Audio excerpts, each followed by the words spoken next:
तर आज स्वीकृत सदस्यांची निवडणूक होती, पण किशोर राजपूत या ग्रस्तांनी जे आहे तर ऑब्जेक्शन दाखल केलेलं आहे की ही प्रक्रिया आहे पूर्ण प्रक्रिया चुकीची आहे आणि महाराष्ट्र महानगरपालिका अधिनियम 3च्या अनुसार एकदम प्रक्रिया आहे चुकीची आहे असं त्यांचं म्हणणं आहे. आपलं काय म्हणणं आहे? इसके अंदर क्या है साहब, देखिए कमिश्नर साहब ने जो है तो पूरा प्रोसेस करवाया है, तो ये सवाल का जवाब कमिश्नर साहब या महापौर साहब बेहतर दे सकते हैं। और रही बात कॉफ मेंबर्स की, तो मजलिस ने भी 3 कॉफ मेंबर्स हमारे हैं, उनका जो है तो स्क्रूटनी होना चाहिए था। और मैं मोहम्मद साहब को कॉल भी लगा कर बोला कि भाई जो स्क्रूटनी का प्रोसेस है वो स्टार्ट करिए, आप काहे के लिए रोके हैं। अगर किसी ने कोई ऑब्जेक्शन भी डाला है तो उसके ऑब्जेक्शन को आप जो है तो सॉर्ट करिए, उसको उसका जवाब दीजिए और प्रोसीजर स्टार्ट करिए। कॉफ मेंबर का जो प्रोसीजर रुका हुआ है ये स्टार्ट होना चाहिए, स्क्रूटनी जल्द से जल्द ख़त्म होकर जो है तो नियमानुसार कार्रवाई होना चाहिए। त्यांचं ऑब्जेक्शन असं पण आहे का काही लोकांचे काही जे अर्जदार आहेत त्यांचे जे कागदपत्र आहेत ते पूर्ण झाले नाही, त्यामुळे जाणून त्यांना ये डिसाइड करने वाले राजपूत साहब कौन होते हैं? इसका फैसला स्क्रूटनी का ऑफिसर करेगा, कमिश्नर साहब करेगी। और अगर राजपूत साहब को कोई ऑब्जेक्शन है तो हाई कोर्ट में जाओ, जाके वहाँ पे पिटीशन दाखिल करो और साबित करो क्या है क्या नहीं है।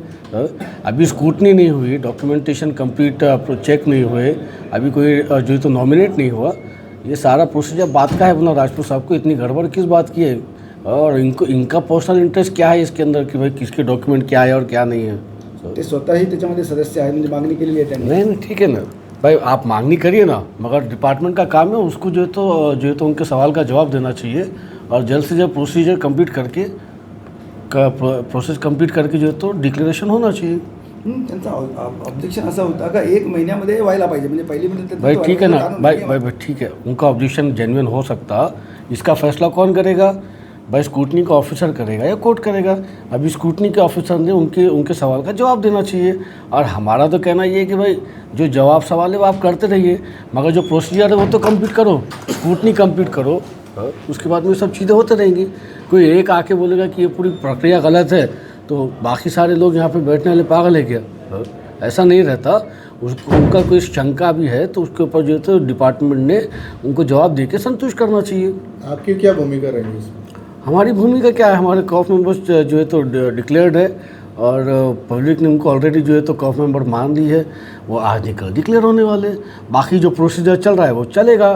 इसके साथ में मैं महानगर पालिका के हमारे आयुक्त साहब का शुक्रगुजार हूँ कि जो बजट पेश होने वाला है उस बजट के अंदर जी श्रीकांत साहब ने समान निधि वाटप किया है, यानी पूरे कॉर्पोरेटर्स को समान निधि जो है तो जी श्रीकांत साहब ने बांटा है, इसके लिए मैं उनका शुक्रगुजार हूँ। सर आप सुबह सुबह कचरा डिपो पर जाकर आए पड़ेगा, वहाँ पर क्या हालात है? भाई कचरा डिपो के अंदर जाने की वजह क्या थी?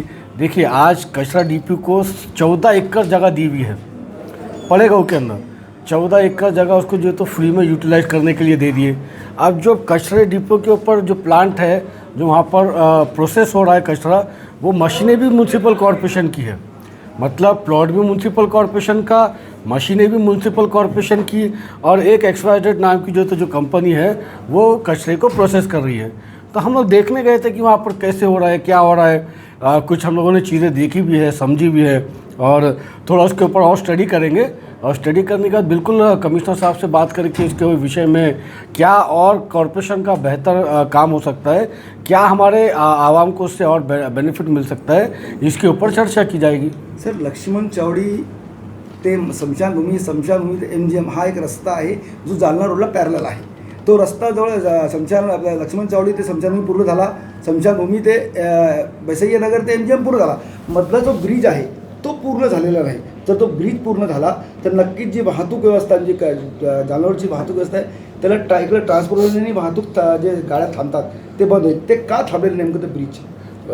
उसके अंदर नहीं वो काफ़ी वक्त से पेंडिंग है और हमारी भी ये मांग है कि वो जल्द से जल्द जो तो ब्रिज का काम होना चाहिए ताकि जो वाहतुक कोंडी हो रही है वो बंद होना चाहिए। मैं आपके माध्यम से जी श्रीकांत साहब से ये कह रहा हूँ कि सर ऑन प्रायोरिटी ये काम करवा के लीजिएगा, काफ़ी सारे शहर के लोगों को उसकी वजह से परेशानी हो रही है। और इसी के साथ में चंपा चौक से लेके जालना रोड का जो DP प्लान हमारा पेंडिंग है उसको जितना जल्दी हो सके उतना जल्दी आपका जो है तो मार्किंग करके आवाम को जो है तो मुतमईन करके, जिसको TDR की ज़रूरत है उसको TDR दे के, जिनको जो है तो मुआवजा देने की ज़रूरत है मुआवजा दे के, ये काम आप जितना जल्दी कर सकेंगे सर, उतना जल्दी जो है तो शहर के लोगों को एक रास्ता मिलेगा जो कलेक्टर ऑफिस से निकल के सीधा जालना रोड पे अटैच होगा। ये काम प्रायोरिटी पे होना चाहिए और इसकी मांग हम बार बार करते रहे हैं और हमारे इस जो है तो मीडिया के माध्यम से दोबारा आपसे कह रहा हूँ कमिश्नर साहब, ये प्रायोरिटी के ऊपर करवा के दीजिएगा। जैसे कि आपने कचरा डिपो का विजिट किया है, उसी से मुझे सवाल है मेरा कि आप लोग जब मुंतखब होके आए थे तो इम्तियाज़ जलील ने कहा था कि हमारी तरजीहात में हरसुल से कचरा डिपो हटाना रहेगा, तो ये प्रोसेस कहाँ तक पहुँचा, इस मामले में क्या लिखा? ये प्रोसेस के अंदर ऑलरेडी इम्तियाज़ जलील साहब का एक लेटर हम लोगों ने जी श्रीकांत साहब को दिया है, महापौर साहब को दिया है। साथ ही में हमारे जो उस पैनल नंबर 1 के कॉर्पोरेटर्स हैं, उन कॉर्पोरेटर्स के लेटर हेड के ऊपर भी महापौर साहब को और कमिश्नर साहब को ये दिया हुआ है कि जल्द से जल्द जो कचरा डिपो हरसुल के अंदर है उसको हटाया जाए। इसके साथ में जो है तो इम्तियाज़ जलील साहब के घर के करीब में एक जो है तो वो है, क्या बोलेंगे अपन, कचरे की गाड़ियाँ वहाँ पर खड़े की जाती है। N12 है शायद वो काका, N12 का वो जो है, उसके वजह से वहाँ के रहने वाले लोगों को परेशानी हो रही है। क्या हो गया कमिश्नर साहब, आपने वहाँ पर कचरे की गाड़ियाँ लगा दिए, कचरे के जितने भी शहर की गाड़ियाँ हैं वो डंप करने के बाद में उसके अंदर आधे में कचरा रह जाता, आधे में कुछ गंदगी रह जाती। वो आके अगर एक सोसाइटी के पास वो गाड़ियाँ खड़े रहेंगे तो सोसाइटी के अतराफ के लोगों को उससे परेशानी है और हो रही है, जिसके लिए हम लोगों ने आपको कहा था कि आप जितना जल्दी हो सके इसको बंद करवाइएगा। साथ ही में हरसुल के कचरा डिपो की वजह से पूरे हरसुल के सौंगी के और नायगांव तक के लोग परेशान हैं, उसकी कचरे की बो से भी, प्लस जो है तो वहाँ पर पानी का भी तकलीफ होना चालू हो गई। बोरिंग के अंदर भी जो तो पूरा गंदा पानी आ रहा है, जहरीला पानी आ रहा है। साथ ही में एक जो बस्ती ऑलरेडी बसी हुई है उसको ख़राब करने की कोशिश मत करिए, जितना जल्दी हो सके हरसुल डिपो को हरसुल से शिफ्ट करिएगा।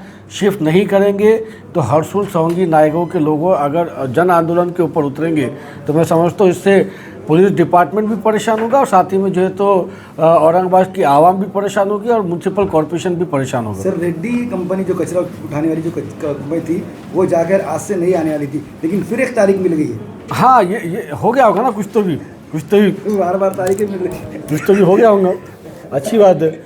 सर, औरंगाबाद शहर में सबसे पुराना कचरा डिपो नारेगांव में, और वो कचरा अभी तक उठाया नहीं गया। बहुत लोग नारेगांव के लोगों की तकरार है, उसकी बदबू हो रही।